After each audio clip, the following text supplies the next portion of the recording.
Okay, hi everyone. We are here in Salisbury today with Nikki Emerton. Welcome, Nikki. Thank you. And we're going to be talking about NLP. This is a therapy that's becoming really, really popular now in the UK, in fact all over the world. So we wanted to bring Nikki on and find out a little bit more about it. So what does NLP stand for, first of all? Well, yeah, NLP stands for Neuro Linguistics Programming. Okay. So that's what NLP stands for. So it's neuro literally means mind, and linguistics means language. So it focuses a lot about the language and those thoughts. So it's what goes on in your head, because conversations that we don't have with other people is what do you say to yourself all the time. Yeah. It's really important, because that inner voice will be the most powerful voice that you will ever hear. And what is it saying to you? That plays a significant effect on your behaviours. So what you say to yourself, and if you're suffering from chronic conditions such as anxiety, depression, chronic pain and chronic fatigue, usually those conversations that you have with yourself are quite self-limiting. They're not particularly nice. And I do find myself saying to my clients a lot of the time is, if you said to yourself would you say to yourself what you say to your, would you say to your friends what you say to yourself? The answer is usually no. And that has a major effect on your behaviours. So it kind of literally can change the way that you are in life. And the way that you are in life can change the outcomes for you. So what you can achieve or what you're not achieving as a result of what you're saying to yourself. So essentially that's what neurolinguistics does. It looks at how your language that you're using to yourself is affecting you both neurologically and physiologically. That's amazing, because maybe a lot of people out there wouldn't think that the thoughts they are having are going to have a physical effect on their body. So if somebody came to you with anxiety, for example, how would you work with them then with an NLP? How does that work in a session? So typically anxiety has a really clear structure. It's a bit like driving a car has a really clear structure. And again, somebody who doesn't know a lot about neurolinguistics wouldn't necessarily know that. But as a practitioner, there's quite a lot of common ground that people who have anxiety. And there's a couple of different varieties of anxiety. There's social anxiety, which is where you worry about what other people think of you. And a more generalised anxiety is the ability to catastrophise future events that probably won't ever happen. And it's a fantastic use of imagination, not a particularly useful one, but it is a brilliant use of imagination.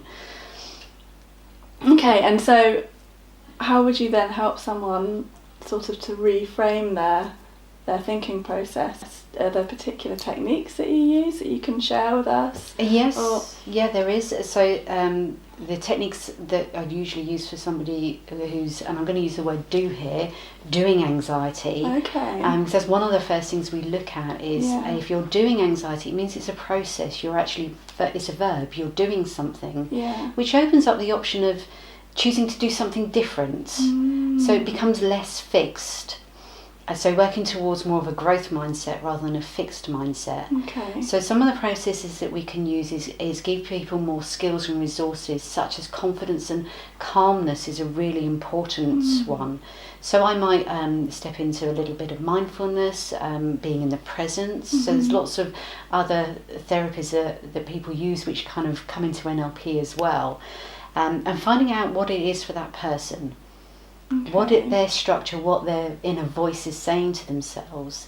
So I teach them how to be much calmer. So we can use a lot of visualization for future events, so that they can go into those future events around public speaking, around going to like white coat syndrome, phobias as well as a form of anxiety, whereas one specific event has occurred and that has changed your thought process forever, because our minds are absolutely brilliant at doing these things and they can learn it really quickly. A lot of people think that change takes time. Phobias is a really good example of where change happens instantaneous and it sticks quite spectacularly. Wow. So if you use a technique and made someone more aware of those thought processes that were causing them that fear, if they really saw that and accepted that in that moment, then that they could go out and conquer that fear instantly. So curing a phobia for a neurolinguistics takes 1 or 2 sessions. Really?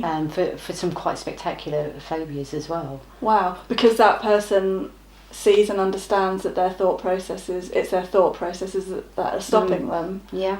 Okay. And it's the same around chronic pain and chronic fatigue as well. There's very clear structures which a neuro-linguistic practitioner will be aware of, and they'll be looking at how that is for that patient, for that client, and teaching that client a different way of thinking. So it's actual skills that we teach people, and show them how that they can repeatedly do this, so it becomes the new norm. Okay. So having chronic pain and having chronic fatigue was a norm for them, and there was a clear structure. It's saying, okay, we don't want to do that anymore, we want to do something different. And that would be very much client-led. What do you want to do instead? So they would give me the answers of what they want, and then I teach them how to get that. So if it's, I need to be more calm, teach them how to be calm. And if you don't have the resources yourself, if you've been very much like I was, so chronically anxious for so many years, when my practitioner said to me, go back to a time when you were calm, it's like, I don't have one. So you can then create a future self where you are completely calm, or you can steal it from somebody else. And all athletes use this kind of coaching, use this kind of neuro-linguistic way of coaching, but it's called something different. So Mo Farah will visualise him stepping over the finish line in the time that he wants to. Okay. So it's using our minds for us rather than against us. That's so powerful, and I'm really interested in chronic pain, and how maybe some people out there might sort of not realise that how much a part the mind has on pain that we can feel. Can you say a little bit more about how NLP can help chronic pain? Yes, absolutely. So we, our pain processing centre is in our heads, which I guess is where you sometimes hear that it's all in your head. Yeah. That's so far from the truth. It's so much more complex than that. It's neurophysiological, means it's both mind and body. So with the pain processing, we, like with anxiety, you create the ability to imagine terrible situations. With pain, you create the ability to switch on and vastly overexcite your nerve endings. Right. So we have synapses which kind of tell you when a message is loud enough to go ahead and reach your mind. So if you were to brush past a blade of grass, you wouldn't notice it.